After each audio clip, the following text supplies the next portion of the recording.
Coming up today on the DLLS Mavs Podcast, we are joined by special guest Mavericks head coach Jason Kidd to talk all things Dallas Mavericks. All that and more coming up next on the DLLS Mavs Podcast. Here we go.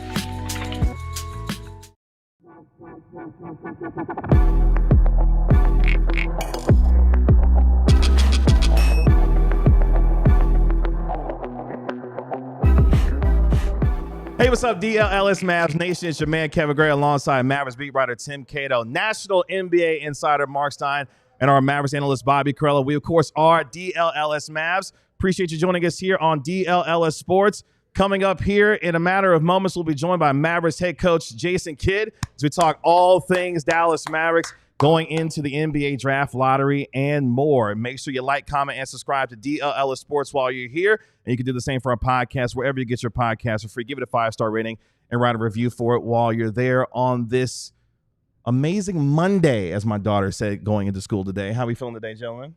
Feeling lovely. So you're telling me the man at the end of this studio right now is not Jason Kidd? No, that is not Jason at the very end. Nope. No, it is not. Okay. Jason wouldn't be wearing a Crystal Palace jersey, that's for sure. We got like a line of people signing the wall as we're talking. That's right. This is an amazing Monday, though, KG. Jason Kidd. Bobby not to rub it in, Mark. Wearing a shirt that like almost made me walk out. I'm sorry. I'm sorry. I didn't choose the team. The team chose me. Why are you so excited? Crystal Palace, KG, won the FA Cup. They did. First time ever. Pretty much the first trophy the club has ever won. Absolutely massive day. There he is. That's three-time Super Bowl champion Nate Newton crashing the party here on the DLLS Mavs Podcast. Former ESPN 103.3 teammate of mine. That's right. That's right. The roots run deep.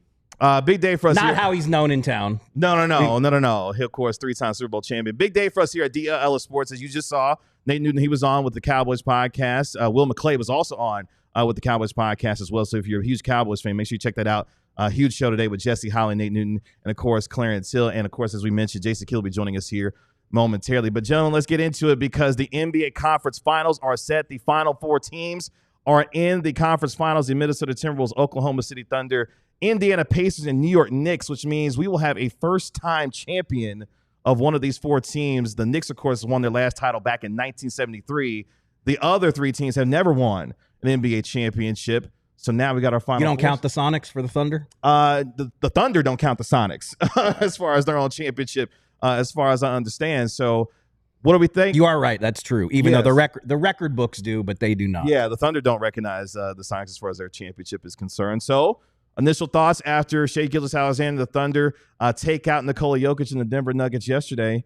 So, Kato, we got a Final Four in the NBA. We got a Final Four, seventh championship or seventh winner in 7 years is now guaranteed.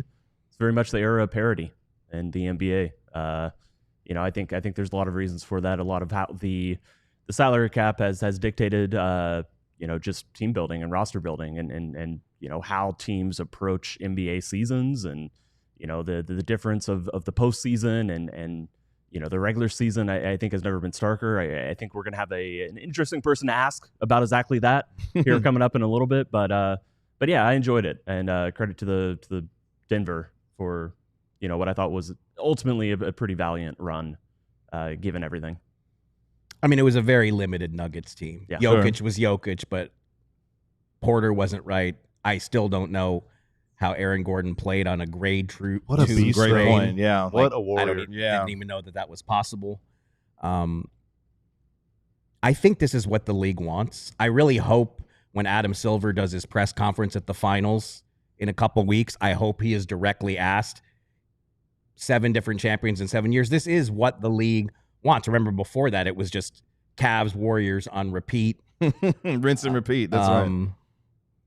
Injuries have been a major factor, though, and I don't think we can forget that. I mean, we have seen some catastrophic injuries in these playoffs, and that's always a factor. So 2 Achilles tears, unfortunately, between Jason Tatum and just Damian Lillard. Yeah. horrendous. I mean, I think Adam Silver, in what he says and in the way that he shapes the league, he wants the NBA to be more like the NFL. And the NFL, huge reason. Well, there's a lot of reasons for success, but it's the parity in that league. And you say that, and they've had some dynasties recently. Probably a topic to get into in a longer segment, but. Is there anything you want to say before we kick you out of here? I don't know if that's man. I got the best NC for the today. Winning is really stinking hard. The team with the best record in the league is in the conference final, which kind of doesn't surprise anybody, but they had to go to a Game 7 against that severely limited Nuggets team. Got the 3 seed and the 4 seed out east, duking it out, and then you got the 6 seed in the west, trying to dethrone OKC. It's really, really, really, really hard to win in this league. Kind of underscores the idea, Tim, kind of like the case with the NFL, where the 1 seeds rarely win. All you got to do is get in the dance. Just get there. If you can just get there, anything can happen. It's unfortunate that injuries have shaded so much of this playoffs and really had a huge effect on a lot of teams in the regular season, including the Mavs, obviously. Indy was able to smoke Cleveland, and they dealt with their own injuries. And yet, the Pacers were in the conference final last year, and they got handled by the Celtics, but they were in every single one of those games. The Wolves are back in the conference finals out west.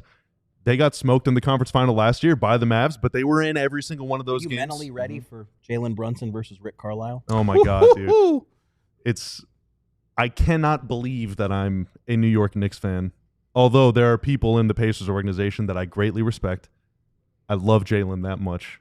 I'm willing to put that to the side and say, go Knicks. I mean, look, for storyline purposes, Bing bong. I'm here for a Timberwolves Knicks NBA Finals. I want to see Anthony Edwards on the stage in Madison Square Garden for a 7-game series, knowing what kind of big-time player that he is. But also, I mean, we mentioned earlier, the Knicks haven't won a title since 1973.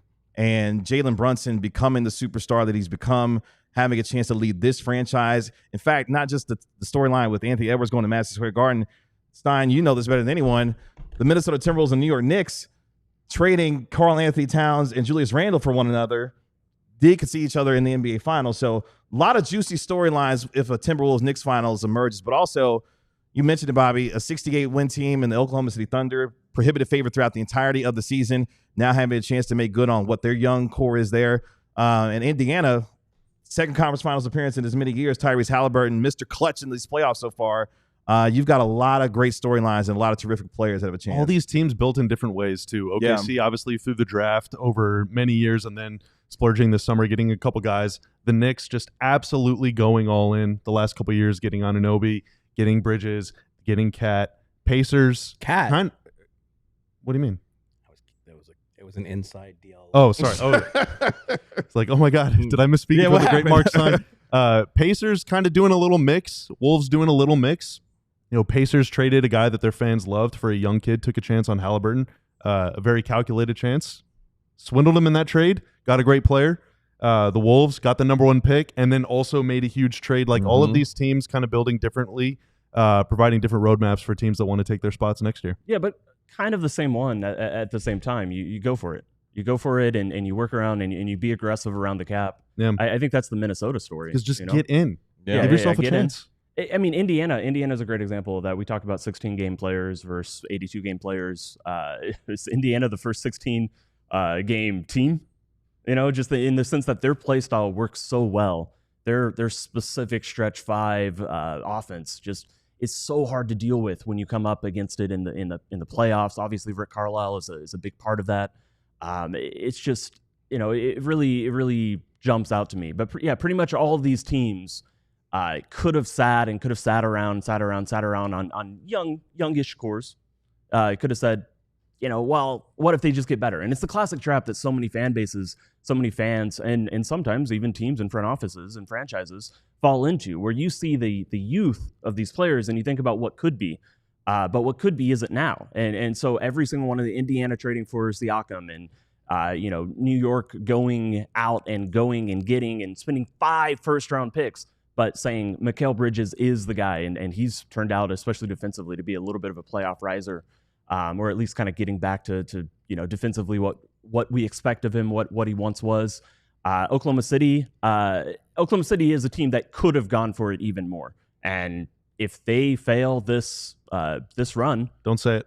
this postseason, Don't say it. then there's a good chance that maybe they hell, they should still might do it anyway. but they did make a trade. They made a trade. They made a free agent signing. They got 2 players who one starter and then Caruso was a starter as well. In the second half of last night's Game 7. So these are teams that went for it. Minnesota went for it. These are teams that made big, aggressive, bold splashes around what they thought was best to go for it around their young core. It wasn't a situation where it's like, well, this guy's just 22. Imagine what he could be at 26. Because at 26, you probably won't have the same team together. You're not going to have. That's not the way the NBA works at this point in time.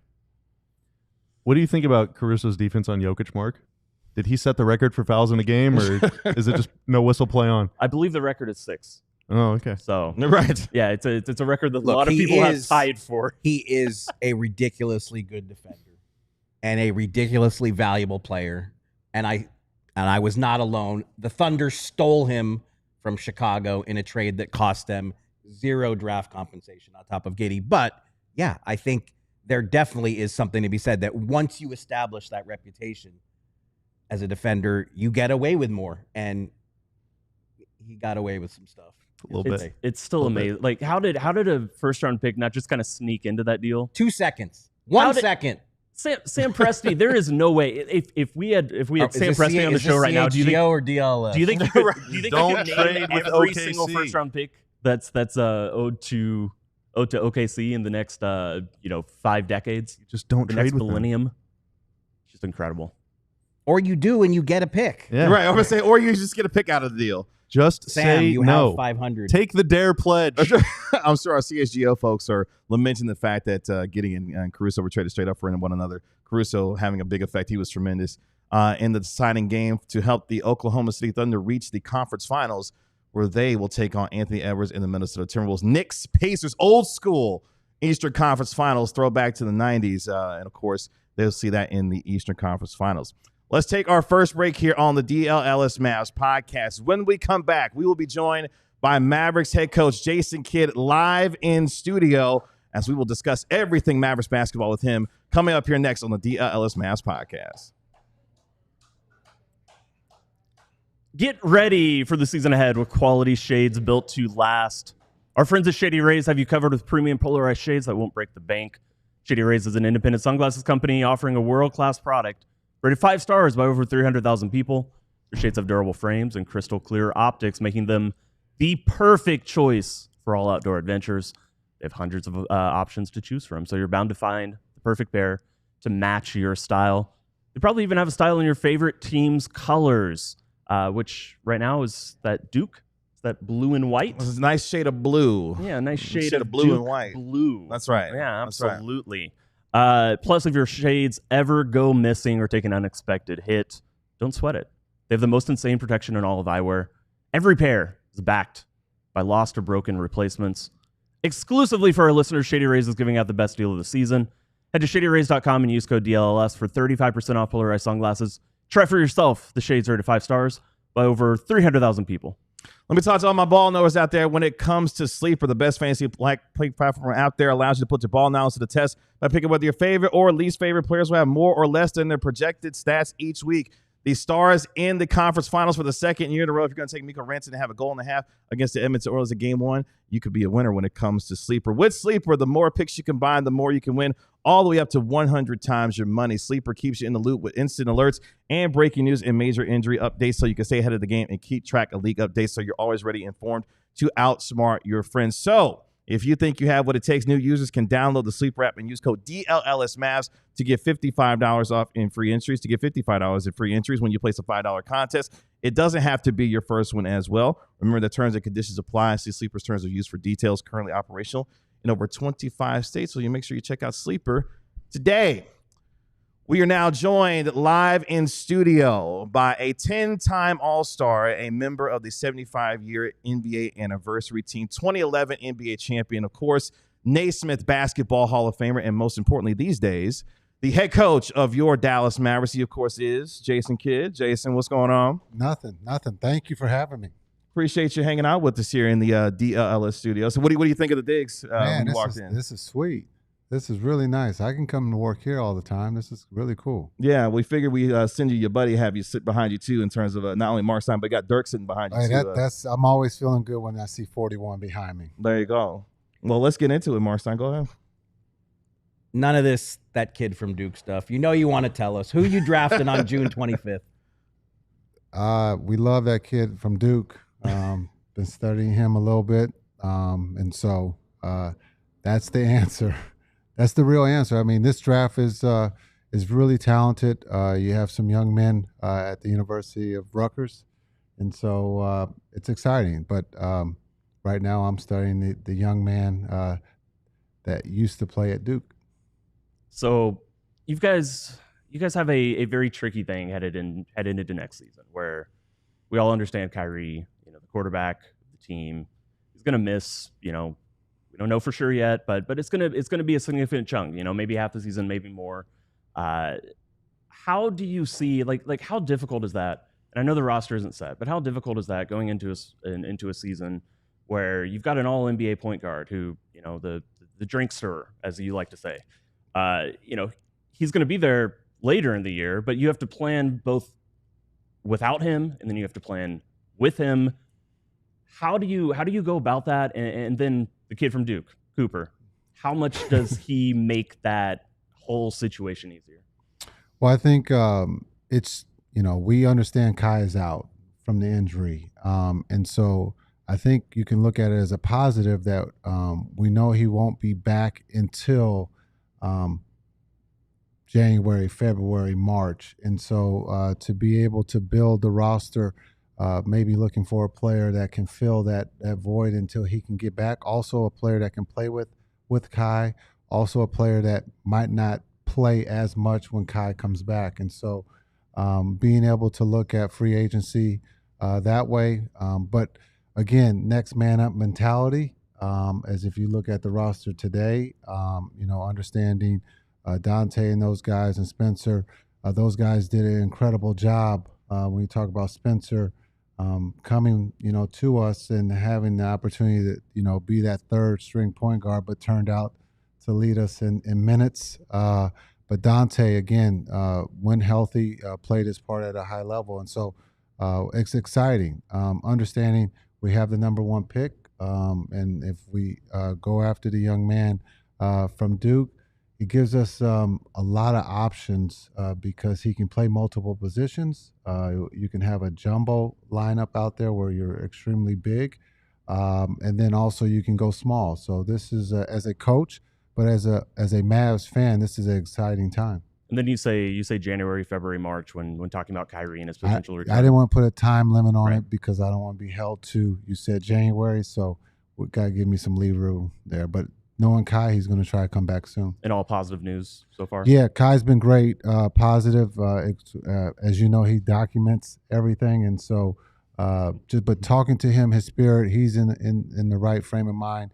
And I wouldn't be surprised if he's back early. Let's take a look back for you because a year ago yesterday, your team was clinching a spot in the Western Conference Finals. And obviously, over the last 365 days, a lot of change with the organization, the trade, the injuries, and everything else. How would you describe what the last year has been like for you and how you've had to manage all of this, given what you've had to deal with in terms of the changes, but also trying to keep this team in going forward in the right direction? Yeah, I think it's, it's about being prepared, but also being prepared, for change. And so I thought the group, my coaching staff, and the players did an incredible job with the trade and also with the injuries. Next man up mentality. The guys played extremely hard. I thought was maybe lost a little bit in the season because it was next man up. B. Will had an incredible year for us. A great story, two-way, turns into NBA contract. Najee Marshall, again, started as a small forward, played power forward, maybe played a little center there, and then ended up being our point guard. And so there was a lot of positive stories. Understanding, the trade took a lot of that away from what the positives were. But again, the guys played extremely hard. My coaching staff continue to push forward. And I thought, we had to continue to keep pushing forward. If we didn't, and we asked, if we had someone, our season would have never got to where we were, and that was to be able to play in the play-in game. The Suns might steal Sean Sweeney from that coaching staff. We're going to have to see how that turns out. I think it's great that the coaching staff between Sweeney and Dudds got interviews. I think that just shows the depth of the coaching staff. As much as we talked about the depth of our team, our coaching staff is now starting to get recognized for their talent, and Sean has made it to the second round, and I'm excited. Hopefully he does end up as the head coach of the Phoenix Suns, because it would be a great story. When you watch film of Cooper, what do you see? I see a young man who's only 18 years old who can do a lot of things. One, he won't be 19 until December, which is really surprising. But I think when you talk about being able to play 2 through 4, and in today's game, you might be able to sneak him around the 5 if we're going to label him as a position player. But maybe there's still some growth. Only being 18, he could, still grow here. But I think you can play him, at the 2, his ability to shoot the ball, to be able to put it on the floor. Again, as I talked about, we can have a big group out there that could start. When you look at not just what this organization has gone through with the season, having now won the NBA draft lottery, you and Nico Harrison have been joined at the hip since joining this team 4+ years ago. How would you describe your relationship with him at this point, even since February 1st and everything that's taken place since then? How would you describe your relationship and where that is now as you guys try to move forward with this team, given what you guys have gone through? Yeah, I think my relationship with Nico is at a high. Understanding business is part of the game of basketball. I've been a part of it as a player and coach, and so understanding the vision of winning a championship is what Nico's here to do, and I'm in full support of that. And so I'm excited about what the summer holds for us, having the number 1 pick, but not just that, but hopefully there's some free agents out there that would, want to come to Dallas, and we believe that we will be attractive this summer. How much postseason have you been watching? Postseason? Playoffs, yeah. A little. I love the physicality of what's taking place with the league. You have some old school scores in there, 92 to 87. It's kind of like the San Antonio, New Jersey days in the finals. But I love the physicality. I love that the players are making plays. You guys talked about AC earlier, guarding the Joker. He's a competitor. When you talk about winning, this time of the year, it's doing the little things, and you can see that right now. You guys, obviously, and you're just talking about this, you're committing to big ball. You're committing to jumbo. You're talking about Cooper, a 6'8" kid, maybe playing the 2. This is very clearly the top-down direction and of the team right now, of the way the roster is going. When you look at the 4 teams in the conference finals, now all finalized, does that confirm or affirm this direction? Do you see these teams that are having success in the NBA playoffs? Do you see it coming from the bigs? Certainly some double bigs lineups out there. Is that just like how does the way you guys have built the roster, how does that reflect, or do you think it reflects in the teams that are still alive? Yeah, I think when you look at stars, you got to have stars in length, and you have to be able to, not just rely on one guy. And so being able to have depth, your role players have to play as stars. And so we believe that our roster has that. When you look at PJ and the things that he has done for us since the trade, Gafford, role players that play at an extremely high level. And so we truly believe that we are built to win a championship going forward. And we're excited about not just this summer, but next season.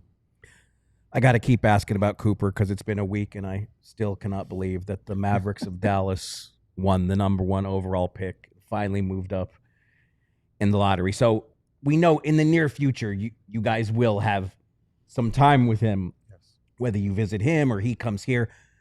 You already know, everybody knows who you guys want to draft. What do you hope to get out of those visits? What's a question that you would want to ask Cooper Flagg when you have that chance? Well, I think it's just about, the sooner the better that we can get to know him and he gets to know us. As much as we can bring him here to Dallas and we have 48 hours with him. We want to be able to ask him questions. We want to get to know not just him, but his parents, to understand that the family is important to know. And he's been raised by two incredible parents. And so to be able to get to know them at lunch, at dinner, ask them about their son as much as we're going to talk to Cooper or that kid from Duke. Sorry. It's just the league's not watching. Don't worry. Yeah, they're watching for sure. Trust me. This is dealing with the Mavs. But I think when you talk about getting to know the family, and that's what hopefully we can get that opportunity. We'll have that opportunity in the coming weeks. You've been in his position. I mean, what do you remember about what it was like in 1994 when a team? Okay, you went second overall, but a team drafts you, expecting you to change the course of the whole franchise. What is that like when you're, and like you said, he's 2-3 years younger than you. Yeah, I think it's a dream come true. Remembering Norm Sanju and Keith Grant and Mr. and Mrs. C being able to meet the owners, to be able to go to lunch and dinner.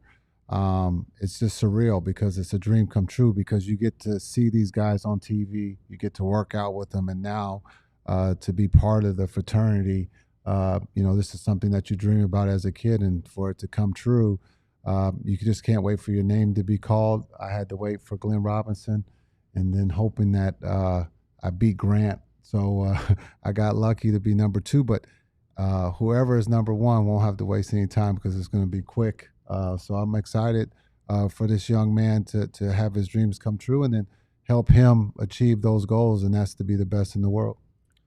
So kind of a two-part question for you when it comes to not just the future of this franchise, but also thinking about how the philosophy of the franchise has changed, going to the kind of lineups that you have, acquiring Anthony Davis. Was there a point in time or something that shifted within the organization, whether it be from you or from Nico, that decided, hey, we need to switch the kind of direction that we want to go down in terms of being a championship team, and this is how we need to get there to do it?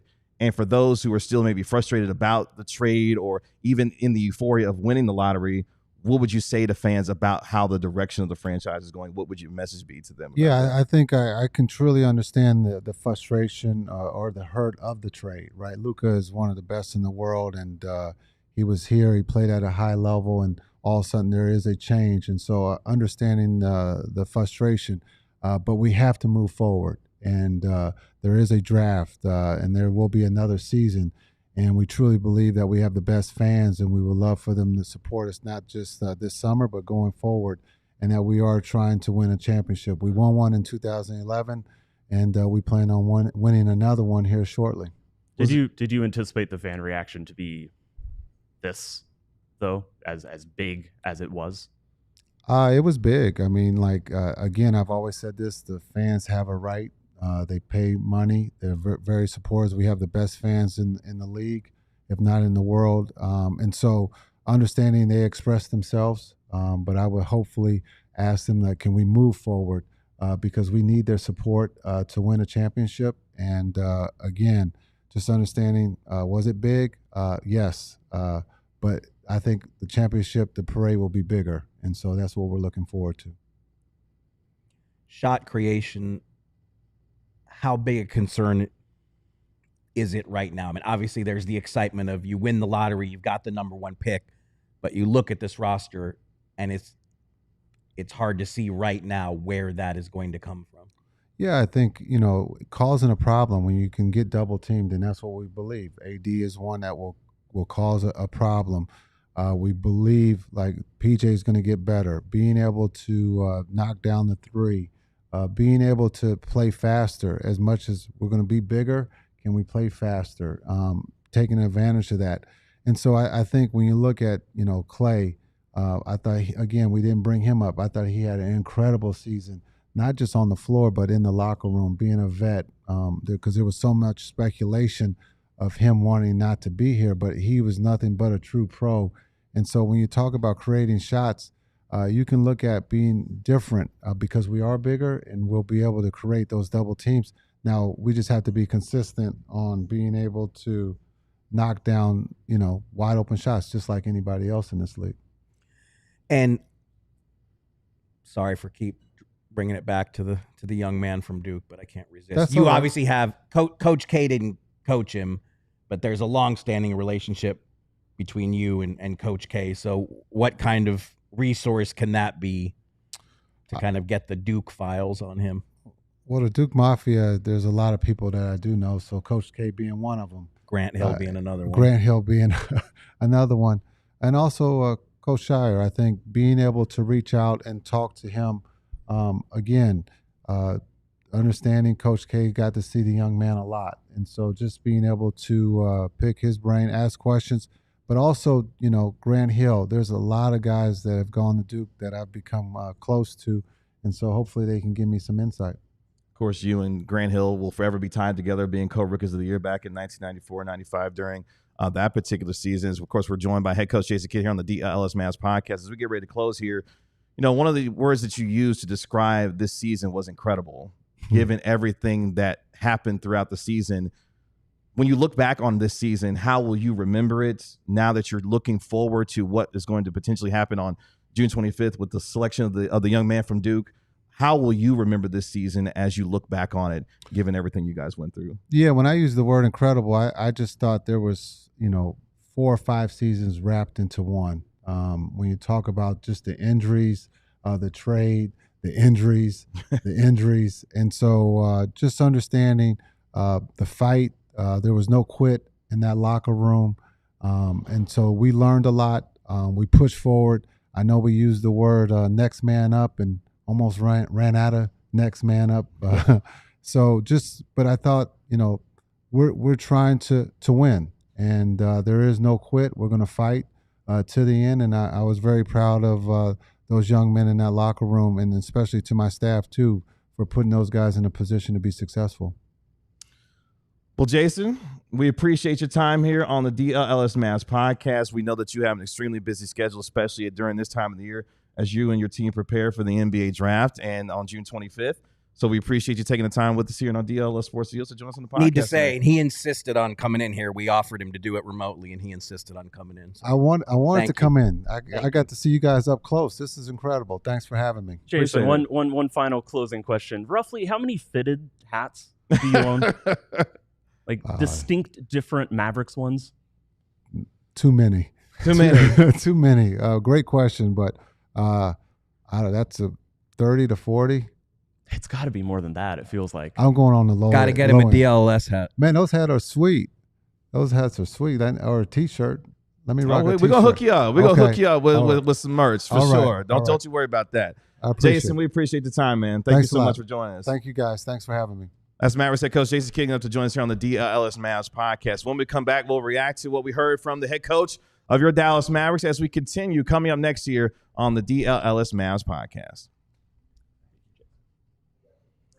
But let me talk to you about game time. Shout out. Appreciate you, man. Let me talk to you about game time because it's game time right here on the DLLS Mavs podcast. If you love going to basketball games, Mavericks games, football games, whatever you love going to, you got to use Game Time to get your tickets. Game Time Picks allows you to filter out the fluff to show you only incredible deals on great seats so you don't have to waste time searching through thousands of tickets. I use Game Time to get my tickets when my wife and my daughter and I went to the Wings game on Friday to see Paige Beckers in her season debut. I was able to use all-in prices. I knew exactly what I was going to pay before I paid, and also they had panoramic seat views, so I knew exactly which 3 seats I was able to pick out before I got to checkout so we could enjoy ourselves at the game. If you want to take the guesswork out of tickets, you got to use Game Time to do it. They got the lowest price guarantee, or Game Time will credit you 110% of the difference. Take the guesswork out of buying tickets with Game Time Picks. Download the Game Time app, create an account, and use code DLLS for $20 off your first purchase. Remember, returns apply. Get create an account and redeem code DLLS for $20 off. Download Game Time today. What time is it? Game time? Well, it might not be sunny outside, and it's really not even that hot. But, fellas, it is humid. And when it's humid outside, you sweat. And when you sweat, you stink. And it's not just coming from your armpits. It's coming from every part of your body. So shout out to our friends at Mando for getting us smelling right for the summer, whether it's a first date, a day at the pool, a day at the office, wherever you're going, you want to smell fresh and clean. Because when you smell good, you look good. When you look good, you feel good. And when you feel good, you play good. Mando's starter pack is perfect for new customers. It comes with a solid stick deodorant, cream tube deodorant, 2 free products of your choice, and free shipping. As a special offer for our listeners, new customers get $5 off a starter pack with our exclusive code that equates to over 40% off your starter pack. Use code DLLS at shopmando.com. That is SHOPMANDO.com. Please support our show and tell them that we sent you. Smell fresher, stay drier, and boost your confidence from head to toe and all the butt cracks in between with Mando. Our guy Bobby Curla back with us here on the DLLS Mavs podcast. Again, thank you to head coach Jason Kidd for joining us live here in studio here on the DLLS Mavs podcast. If you missed anything, make sure you go back and watch here on DLLS Sports, and you can also download and subscribe to our podcast wherever you get your podcasts for free. Just search DLLS Mavs, give it a 5-star rating, and write a review for it while you're there. Gentlemen. Wait, that was Jason Kidd? I thought that was Bobby. No. We don't even look alike. No, not at all. Or sound alike. Well, you're sitting in that seat. I am. You are back. But this is Mark Stein's seat. That's right. Let's react, This is gentlemen. so confusing to me. To what we heard. Bobby, I'll start with you because you were on the outside watching as we were speaking with. What were your first thoughts and reactions to what you heard from Jason Kidd in our conversation? Yeah, I thought it was great. I mean, he definitely, affirmed the Mavs team building view of prioritizing size. Now, granted, it is the time of year where anything that anyone says should be taken with a grain of salt because everything in this league can change at a moment's notice, as we know. But the Mavs clearly feel like Cooper Flagg indirectly, he was referring to Cooper Flagg, can add to that ethos and can really underscore the notion that they want to be bigger than everyone at every position, with the exception of maybe point guard. And like it or not, he really fits in with the vision that Nico has for the team. Like, Cooper is a defense-first player. He is a potential, standout, excellent S-tier, S-plus tier defender in the modern NBA. And you can do a lot with that. I think that you should always try and have a mode where you can play small, and he can definitely be a 4. Maybe one day he'll even be able to play 5, small ball 5. But he does give them positional size and positional versatility all throughout the lineup, and I think that is a really good foundation and starting point for building a team, whether that's this summer or in a few years whenever the Mavs need to get younger. Yeah, I did want to ask him about that. We just ran out of time, only, 14, 15 minutes. The questions go quick. But I did want to ask, and I still think that a big question for next season is Anthony Davis, and where does he play? And is he a 4? What is his best position? And the Anthony Davis story is that teams usually hear him say that he wants to play the 4 next to a 5. And for portions of the regular season, especially early in the season, they do their best to accommodate that. And then by the time you get to winning time, by the time you get to March and April and then the postseason, he is a 5. And on past teams, that has been a little bit easier to do because the centers for the Lakers, specifically the Lakers, have not been people who insisted their way onto the court.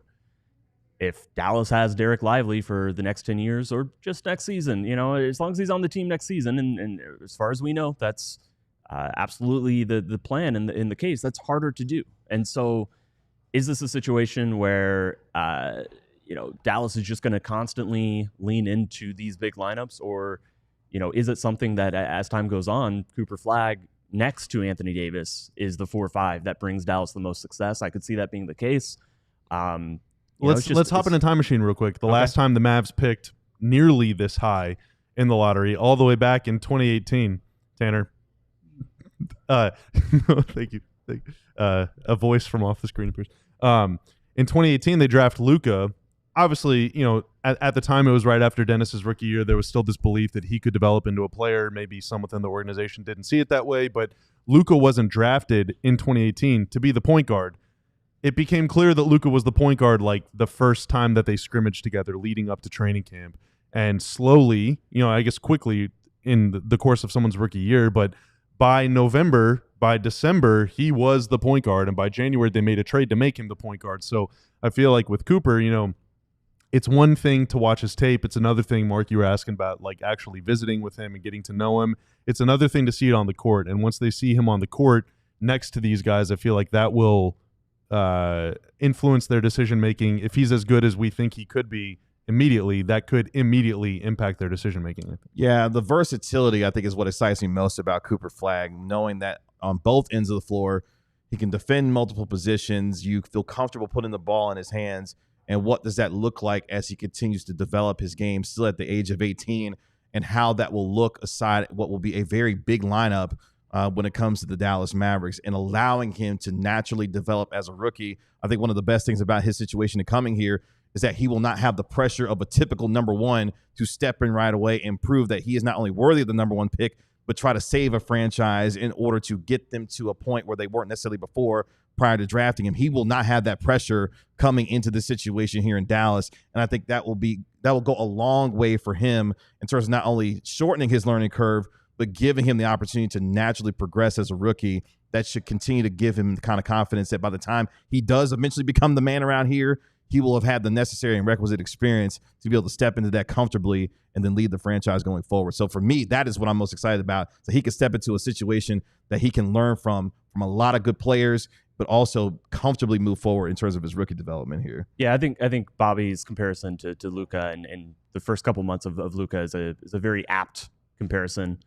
It's, he had 10 points. He had 10 points his first game for Dallas. He was only like 9 shots too. Yeah, like nine shots. It was a really quiet, really pedestrian, but he wasn't he wasn't like leading the offense. He wasn't touching the ball every single possession.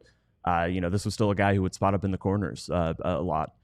In November, as Dallas got to November of Luka's rookie season, the coaching staff all kind of sat down, and the coaching staff had a debate whether they're going to let him shoot step back threes. And the pro side won out, the Luka side, but Luka was the biggest factor in that.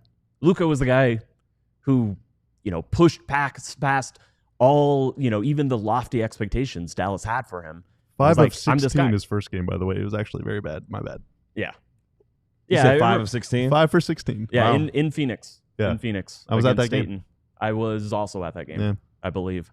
And so this, that's how Luka's rookie season started. And over the course of that rookie season, he just proved and earned and demanded, insisted a role on the court that wasn't the one Dallas had going into the season for him. He insisted upon it. Cooper is the type of generational prospect that may insist, probably not so much the offensive burden. Dallas is going to find ways to work him in. Obviously, I think a huge question, especially as Dallas desperately needs creation for the first half of the season.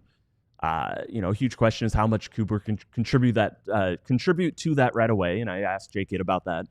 I think his answer kind of indicated, it didn't really have an answer, but I don't blame him. Like, it's too early to know.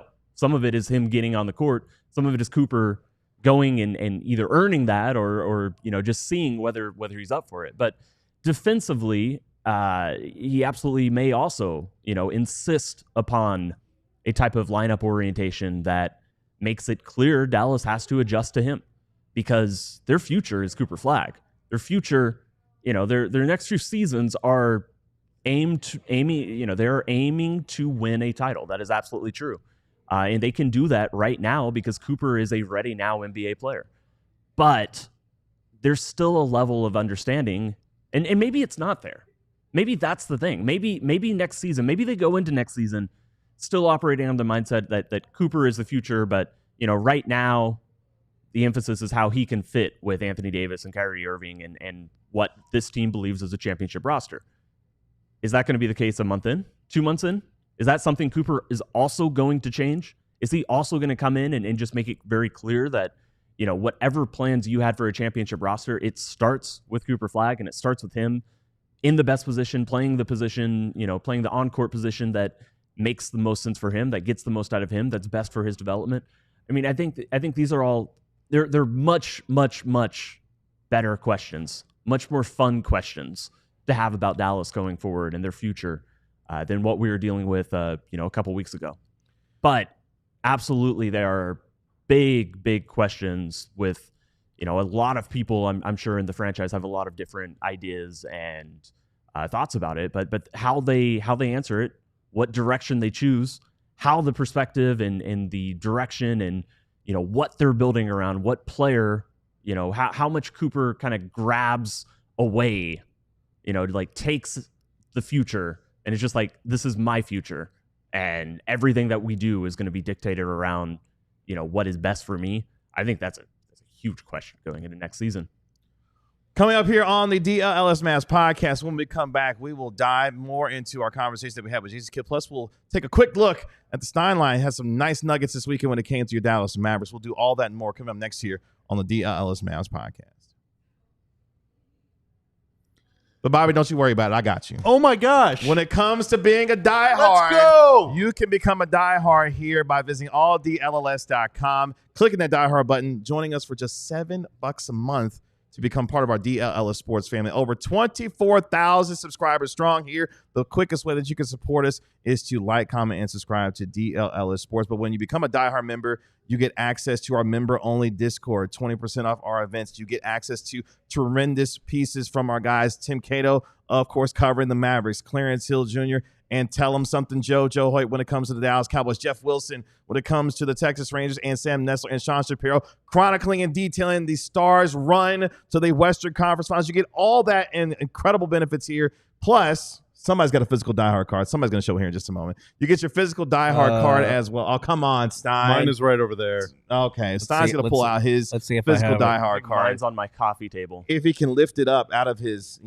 there it is. Don't leave home without it. That's like right. You can he's never climbing leave home. like through like a mound of phones. That's right, in exactly. his bag. Like, how many devices is it sitting underneath? All that. But make sure you see that QR code where Bobby's sitting at. You can click that QR code, become a diehard today, again, to join our DLLS Sports family. We've got tremendous benefits when you become part of it, and we want you to get some of that incredible merchandise as well. We've got our Stars gear as well that you can see. Our finish, there it is, the finisher sets. We've got, was it the 16-bit Wyatt Johnston 53C set when it comes to the T-shirts? You want to be wearing that thing whenever they win the cup.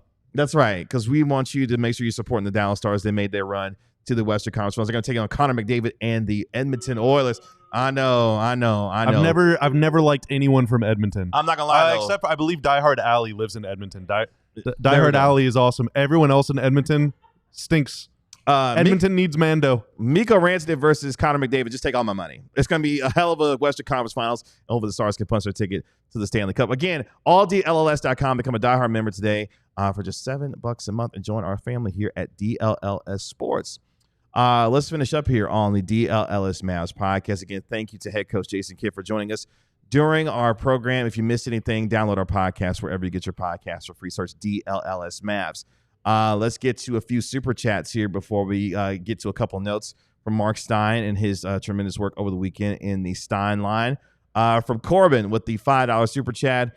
Would love to hear J. Kidd talk about what principles, foundations he will look to install in the offense with Kyrie out a sizable chunk of the year. I think we'll learn a lot more about that like July 2nd, basically. Once that first wave of free agency is over and all the sign-in trades and stuff, we'll get a better idea what the Mavs offense will look like. Yeah, and that's if we had a little bit more time, I would have kind of sat on that answer and talked about the offense last season. It was in my list of questions, and then we just had to trim it down. But I agree. It's the tough thing is just until you have a roster. I get that you're not going to have Jason Kidd's not going to have exact answers.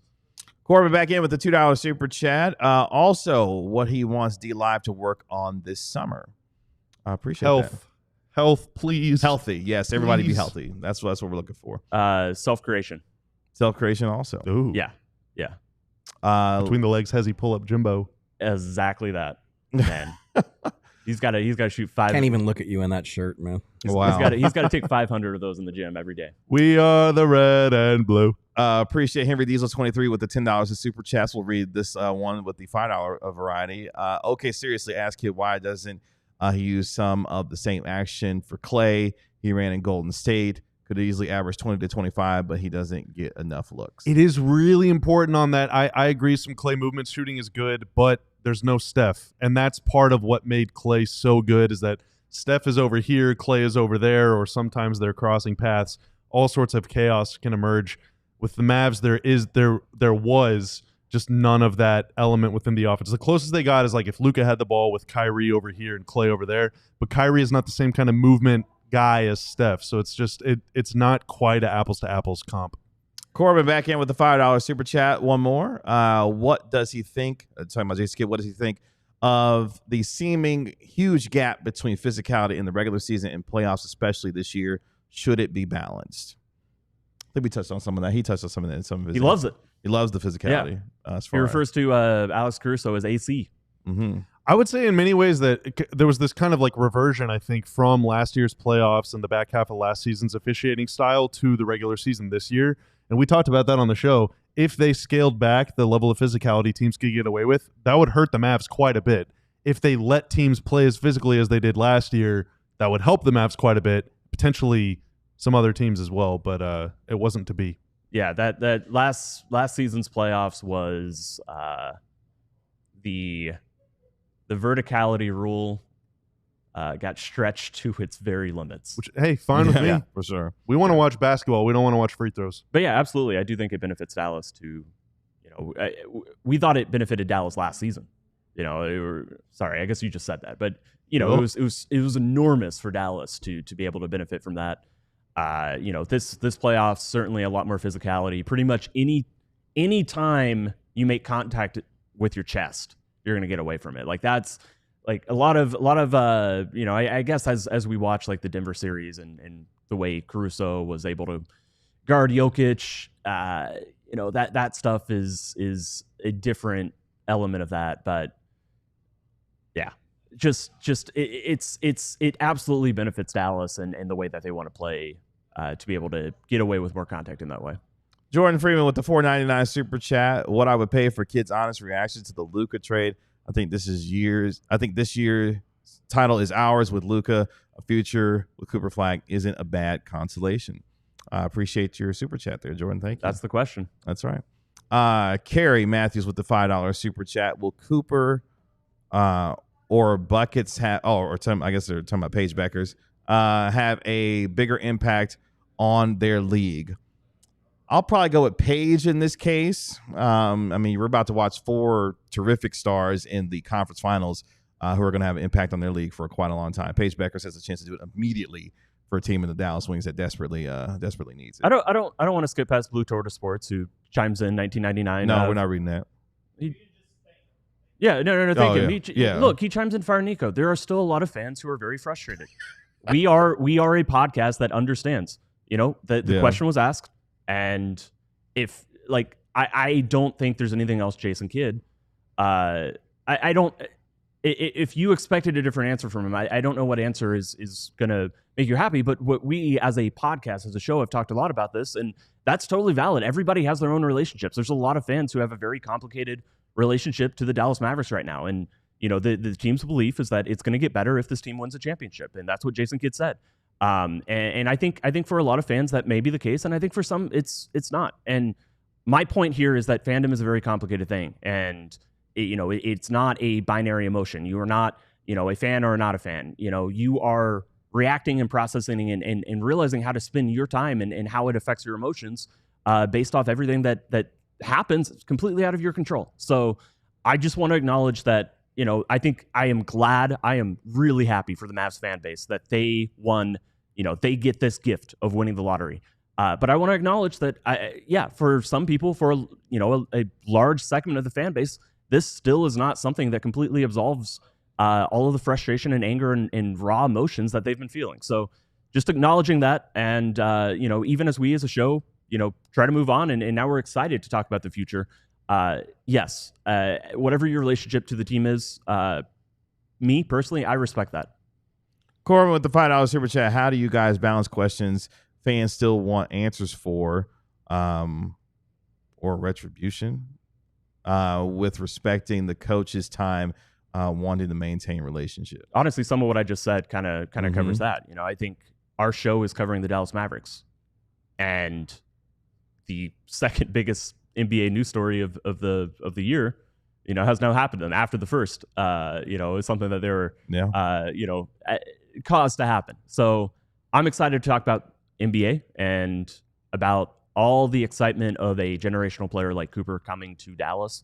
But again, like I said, I don't think it's right to just pretend that every single fan now has rosy, perfect feelings towards the team. That is still absolutely part of it.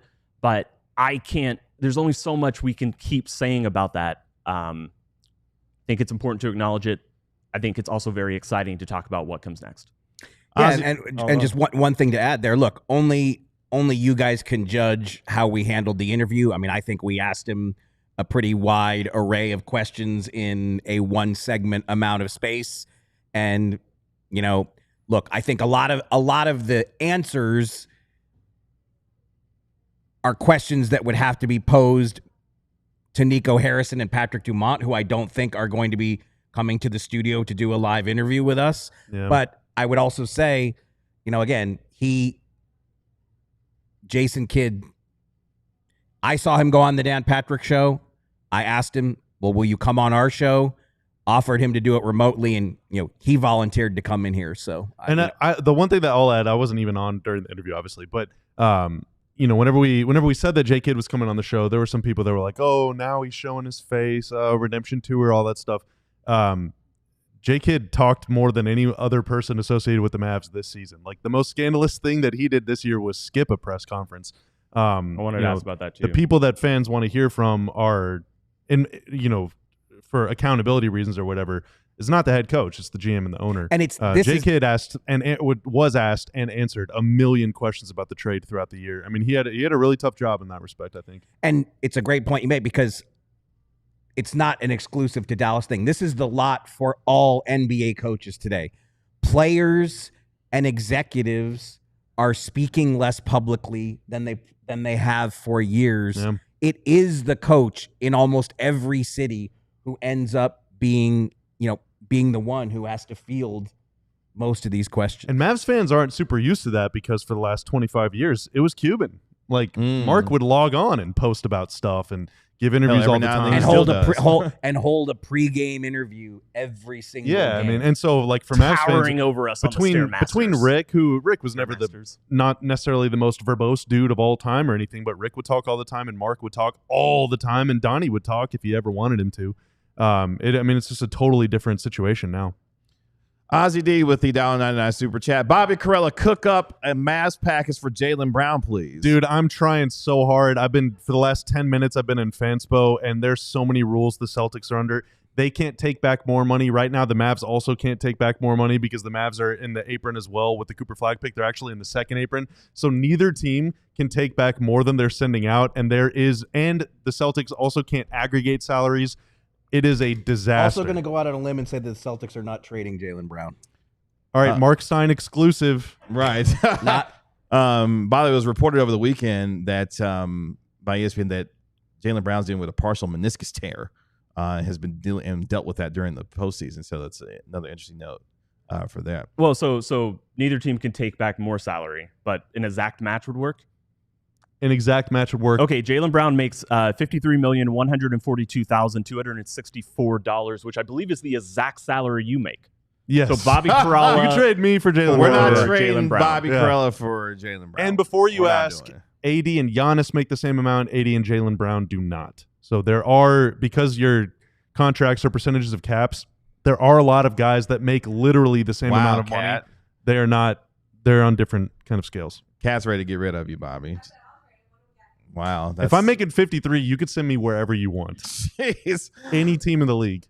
Well, let's finish up with our last couple super chats. Classic Stain Lover with the $4.99 super chat. Are y'all going to be at the Wings game tonight? If so, we want to stop by and say hi. Well, I won't. I personally won't be there tonight. I was there on Friday night when the Wings played the Lynx. Unfortunately, Nafisa Collier and Crystal Williams was killing the Wings as the Wings lost their own. But they are playing tonight. They're at home against the Seattle Storm. Friday and a Monday to start? Yeah. Tight schedule. They'll play the Chicago. And Wednesday, too. That's right. And then they'll play the Chicago Sky on May 31st. We probably will go to that game. My wife wants to see Angel Reese play. Stay tuned for announcements about that. That's right. Jonathan W. with the $4.99 super chat. Respect to J Kidd for coming on. Did he confirm he watches the show? He said he wanted to see y'all in person. If he watches the show and still came in the studio, what a guy. Because we've lit them on fire for a few months now. And I can tell you for 100% fact, they do watch the show. It's been told to me personally. They do watch this show. So if that's any consolation for you. We'll have to save Don up the sideline for tomorrow. That's fine. We'll do it tomorrow. We got some nice news and notes for the Mavericks over the weekend. We got a lot to talk about. We got a lot to talk about. Again, thank you to head coach Jason Kidd for joining us here today on the DLLS Mavs podcast. Again, if you missed anything, go back and watch on DLLS Sports, or you can download and subscribe to our podcast. Search DLLS Mavs wherever you get your podcasts for free. Give it a 5-star rating and write a review for it while you're there. We sincerely appreciate our guy Tanner making us look good and sound good as always. Thank you, sir. He's excited because Mission Impossible is coming out this weekend. So am I. I will be glad tomorrow to be back in my normal seat. That's right. How was it for you? Normal seat It's tomorrow. it's very like I'm. You'll be okay. We're almost done. It feels pretty powerful being on the end. That's our Mavericks analyst, Bobby Crow. Source That is info? our National NBA insider, Mark Stein. That is our Mavericks beat writer, Tim Cato. I'm your host, Kevin Gray. We are DLLS Mavs. We'll talk to you tomorrow at 12 p.m. right here on DLLS Sports. Y'all enjoy the rest of your Monday. We'll talk to you later. See ya. Peace. We all silly like the mayor.